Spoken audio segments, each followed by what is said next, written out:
अगर एक आदमी मर गया और किसी भी वजह से पानी में गीला हो गया, वो बारिश आ गई या कोई समंदर दरिया में डूब कर ही मर गया, तो हम ये नहीं कहेंगे कि पानी इसको लग गया है, गुस्ल की ज़रूरत नहीं है। उसको पानी से निकालने के बाद भी दोबारा से अलग से गुस्ल देना फ़र्ज़ है और लाजिम है और ज़रूरी है। इल्ला ये कि कोई आदमी बेचारा ऐसी कंडीशन में चला जाए कि जिस्म जल गया बिल्कुल, या टुकड़े टुकड़े हो गया और पानी डालने की कोई सूरत भी नहीं है, तो फिर बाकायदगी से उसको गुस्ल नहीं दिया जाएगा। बस किसी तरह से थोड़ा बहुत पानी बहा के जहाँ तक मुमकिन हो उसकी तदफीन कर दी जाएगी नमाज जनाजा के बाद, वरना हर सूरत में गुस्ल देना फ़र्ज़ है। इसका सबसे पहला मरहला ये है कि ये जो तख्त होता है मैयत को गुस्ल देने के लिए, इसका तरीक़ाकार रखने का इस तरह है, अगर मुमकिन हो सुन्नत और अफजल तरीका ये है कि मैयत के दाईं तरफ किबला हो, यानी कि इस तरह से तख्त को रखा जाए कि मैयत के दाईं तरफ क्या होना चाहिए। अगर ऐसा करना मुमकिन हो तो बहुत ही अच्छी बात, वरना अगर कोई हालात ऐसे हैं कि ऐसा नहीं हो सकता, फिर जैसे भी कर ले कोई मसला नहीं। आप आइए, इस मामले को कोई किसी भी तरह से मजाक में ना ले, ठीक है। ये एक संजीदा और बहुत ही अहम तरीन मामला है जो आपको सिखाया जा रहा है। अल्लाह इनको जज़ाए खैर दे कि इतनी बड़ी कुर्बानी के लिए ये तैयार हुए। सर्दी का मौसम भी है, ठीक है। सबसे पहला मरहला वो ये है कि मैयत के कपड़े उतारे जाएंगे इस तरह से कि उसका सतर भी ना खुले। जो सतर होता है ना इंसान का, जैसे ज़िंदगी में उसको देखना जायज़ नहीं है, हाथ लगाना जायज़ नहीं है बग़ैर किसी हायल और पर्दे के, इसी तरह मौत के बाद का मामला भी यही है। जो लोग गुस्ल देने वाले हैं, करीबी अजीज़ व अकारिब, उन्हीं को ये काम करना चाहिए, मर्द के लिए भी और औरत के लिए भी। मर्दों के जो करीबी मर्द हों, औरत के जो करीबी औरतें हों, वो ये काम करें। उजरत पर भी किसी को लिया जा सकता है, लेकिन उजरत पर गुस्ल देने वाले को कोई सवाब नहीं मिलता है। करना ऐसा जायज़ है लेकिन सवाब कोई भी नहीं मिलता है। सबसे पहला मरहला ये कि अब आप देखिए किबला किस तरफ है, मैयत के दाईं तरफ है। इस तरह से लिटाने के बाद सबसे पहला मरहला होता है कपड़ों को उतारने का। इसमें हमारे यहाँ जो बहुत बड़ी गलती की जाती है वो ये होती है कि हम लोगों ने तय किया हुआ है कि कपड़े बस काटने हैं, हर सूरत में ज़ाय करना है उसको। हालांकि ऐसा नहीं है, अगर मुमकिन हो तो कपड़ों को बड़े इत्मीनान के साथ उतारा जा सकता हो ज़ाय किए बगैर, तो कपड़ों को उतार लेना चाहिए, ज़ाय नहीं करना चाहिए। हाँ, अगर जिस्म अकड़ गया है, मुश्किल हो रहा है उतारना उसको, मजबूरी की सूरत में फिर उसको काटने की इजाज़त है, वरना विरासत का वो माल है, सारे वरसा का उसके अंदर हक है, हत्तल इम्कान उसको बचाने की कोशिश करनी चाहिए।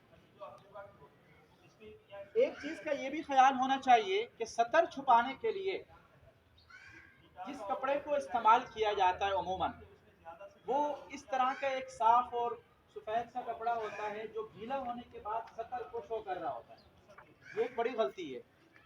कपड़ा या तो इस तरह के दो कपड़े होने चाहिए, दो तीन होने चाहिए, या कोई एक मोटी सी चादर हो। और आपको पता है कि मर्द का सतर कहाँ से कहाँ तक होता है, नाक से लेकर घुटने समेत, घुटने भी क्या है, शामिल है। तो पहले इस कपड़े को डाला जाएगा, इस कपड़े को डालने के बाद अब उसके जो मजीद कपड़े हैं उनको उतारा जाएगा या काटा जाएगा बवक्त ज़रूरत, ठीक है। कपड़े उतार दिए गए, सब कुछ कर लिया गया। अब इसके बाद का जो मरहला है वो मरहला है इस्तंजा करने का। एक शख्स अपने उल्टे हाथ पर, बाएं हाथ पर, ये देखिए आप, किसी की मदद भी ली जा सकती है, आप आए,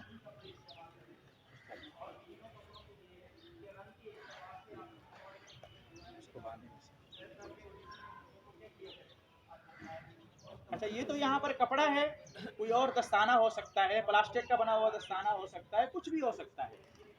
अव्वलन इस्तंजा कर लेना चाहिए। अगर मिट्टी के 3 या 5 टुकड़े जैसे होते हैं ढीले वगैरह, ये ढेले कहीं से मिल जाए तो सबसे पहले तो बंदा सतर के ऊपर उसको मार ले। ये बांधने के बाद, और अगर इस तरह मिट्टी मुयस्सर नहीं है तो फिर किसके ज़रिए इस्तिंजा कर ले, पानी के ज़रिए से। ये देखिए पानी दें, अच्छा जी आप यहाँ उधर सतर के हिस्से को देखना भी नहीं है, सतर के हिस्से को बगैर किसी हायल के पर्दे के छूना भी जायज नहीं है।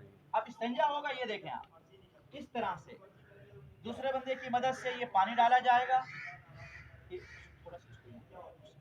ये देखिए ये पानी डाल रहा है, इस्तिंजा इस तरह से थोड़ा थोड़ा हाथ मारता रहे बंदा, दोनों सतरों के ऊपर पानी डालता रहे, हाथ मारता रहे, पानी डालता रहे, हाथ मारता रहे, अच्छे तरीके से मुकम्मल जैसे इस्तिंजा होता है। ठीक है, इस्तिंजा करने के बाद ये मामला हो गया पूरा। ठीक है, इसको उतार देंगे, इसको क्या कर देंगे, ये उतार देंगे, इसको फेंक देंगे। दूसरा मरहला इस्तिंजा करने के बाद दूसरा मरहला है वुजू कराने का। मैयत को वुजू कराया जाएगा, बिल्कुल वुजू कराने का वही तरीका है जो जिंदू को वुजू कराने का है। बस फर्क इतना है कि मैयत के हाथ वगैरह बाकायदगी से नहीं धोए जाते और कुल्ली करना और नाक में पानी डालने का अमल नहीं होता है। अगरचे कोई आदमी नापाकी की हालत में मरा हो तो भी कुल्ली नहीं कराई जाएगी, नाक में पानी नहीं डाला जाएगा। जैसे कोई जनाबत में मर गया, औरत है हैज की हालत में मर गई, निफास की हालत में मर गई, तो भी उसको कुल्ली नहीं कराई जाएगी बाकायदा से और नाक में पानी नहीं डाला जाएगा। ज्यादा से ज्यादा क्या करेंगे, ये देखें, ये है रुई का एक फाया, इसको गीला किया, इसको गीला करने के बाद ऐसे होठों को थोड़ा खोल के दांतों के ऊपर मलेंगे, एक दफा मला, फिर रुई का फाया लिया दूसरा, उसको गीला किया, फिर उसको मला, कितने हो गए, दो, फिर तीसरी दफा लिया, फिर इसी तरह से उसको मला, मलने के बाद इसको क्या कर दिया, हमने फेंक दिया, रख दिया इसको। अब एक और फाया ले लेंगे, ठीक है ये है, मैं और ले रहा था, एक और फाया लेंगे, उसको दोबारा से गीला करेंगे, एक नाक के नथने में मारेंगे, पहले दाएं में फिर बाएं में, उसको फेंक दिया, फिर दूसरा लेंगे दाएं में बाएं में, फिर तीसरा लेंगे दाएं में और बाएं में। ठीक है, हाथ नहीं धोए हमने, धोने भी नहीं है, नाक और कुल्ली का मामला इस तरह से करना है।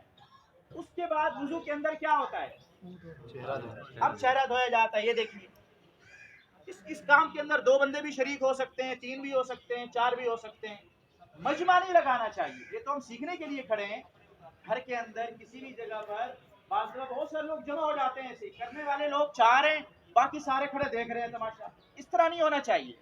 जो लोग गुस्ल दे रहे हैं वही उस कमरे के अंदर हों, बाकी लोगों को क्या कर देना चाहिए, हटा देना चाहिए। और मैयत के अंदर किसी किस्म का कोई ऐब नजर आए, किसी के सामने भी उसका तस्करा कभी ना करें, अपने घर वालों के सामने भी, कोई ऐब हो सकता है, छुपी हुई चीज हो सकती है, उसका तस्करा ना करें। ठीक है, हमने हाय मार लिए मुंह में भी और नाक में भी। अब हम क्या करने जा रहे हैं, ये देखें, ये चेहरा धोया, ये देखें, अच्छे तरीके से पानी डालें,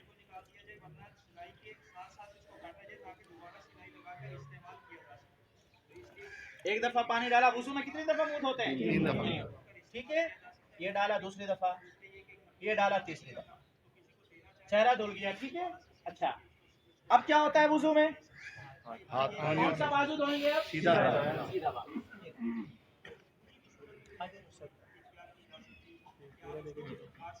ये पूरा एक बंदा पानी डाले, दूसरा हाथ मारता रहे अच्छे तरीके से, सारा हाथ धुल जाएगा। एक दफा, दो दफा, तीन दफा पानी डाल ले, दायां हाथ धुल गया,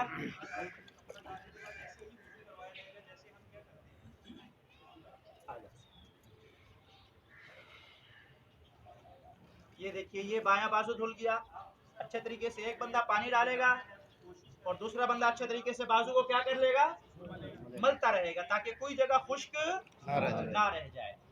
अब तीसरा क्या होगा, बाजू धोने के बाद क्या करना है, मसा करना है। ठीक है, थोड़ा सा, ये देखें मैंने हाथ धो लिए, ये देखें, ये पूरे सर का जैसे जिंदे का मसा होता है, कानों समेत गर्दन समेत सारा इस तरह मसा कर लीजिए।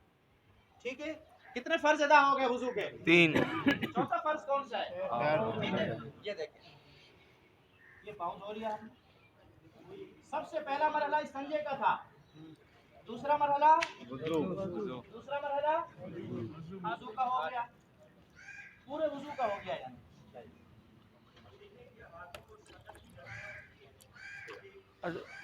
इस्तंजा कराते हुए 70 वाली जगह पे हाथ तो लगेगा। हाथ लगेगा, लेकिन ऊपर कपड़ा लगा हुआ होगा, दस्ताना अच्छा। लगा हुआ होगा। इस्तिंजा तो करना है, बगैर उसके नहीं छूना। ठीक। दस्ताने के साथ, कपड़े के साथ, प्लास्टिक कोई भी चीज लगी हो उसके साथ तो छुआ जाएगा। इस्तिंजा जो करना है हमें, खाली पानी बहाना मकसूद नहीं है। इस्तिंजा आपने ऊपरी तरफ से किया है, दोनों तरफ से इस्तिंजा होगा जी, मुकम्मल तरीके से। अभी तो नहीं किया ना, बाद में। बस वो मैंने तो हाथ ले गया था, सिर्फ मतलब हाँ, बताना मकसूद यही था कि इस्तिंजा करना है दोनों तरफ से। हमने देखा है कि उसको करवट से बदलते हैं और फिर पीछे जी से जी, वो मदद ली जा सकती है। दो बंदे थोड़ा सा ये कर लें, उसको थोड़ा सा उठा लें।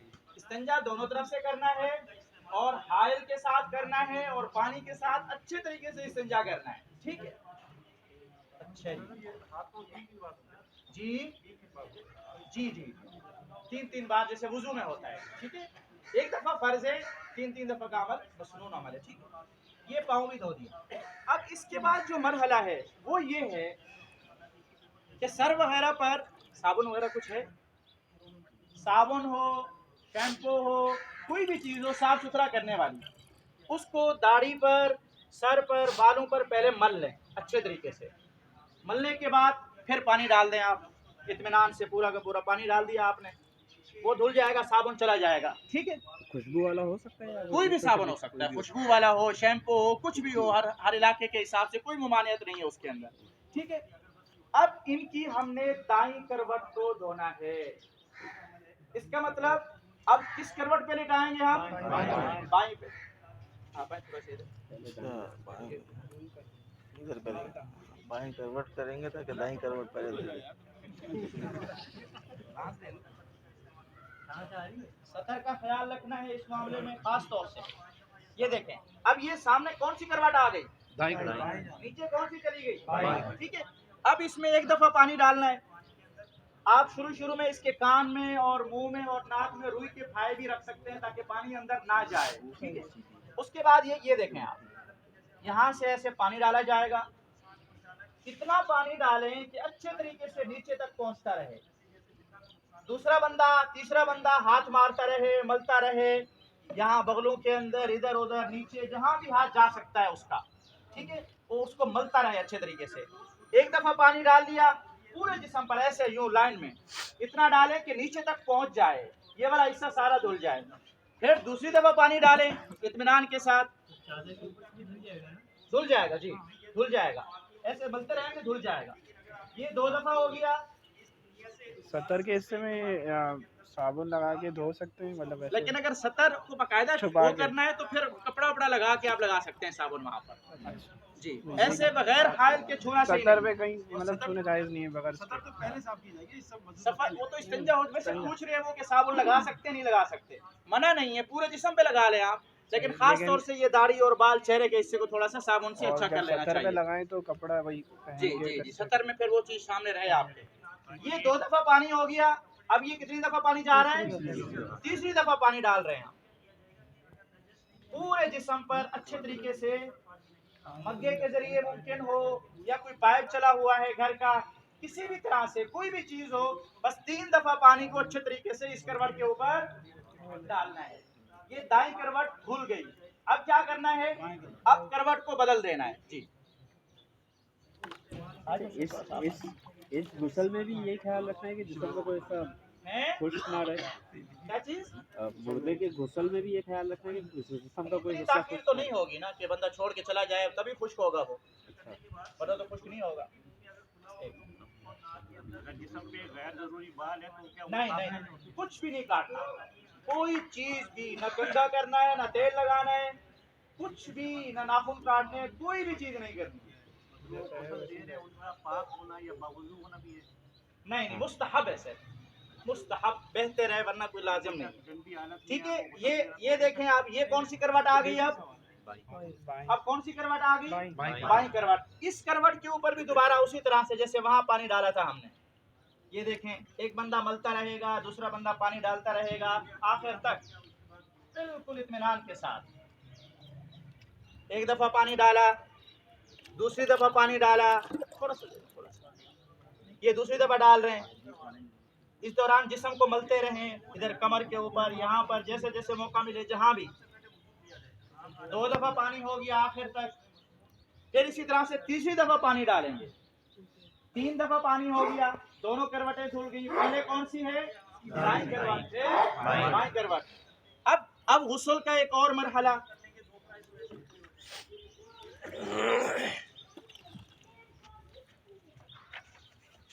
अब देखें, एक बंदे की मदद से 2 बंदे मिलके थोड़ा सा, ये देखें, इस पोजीशन में लेकर आना है।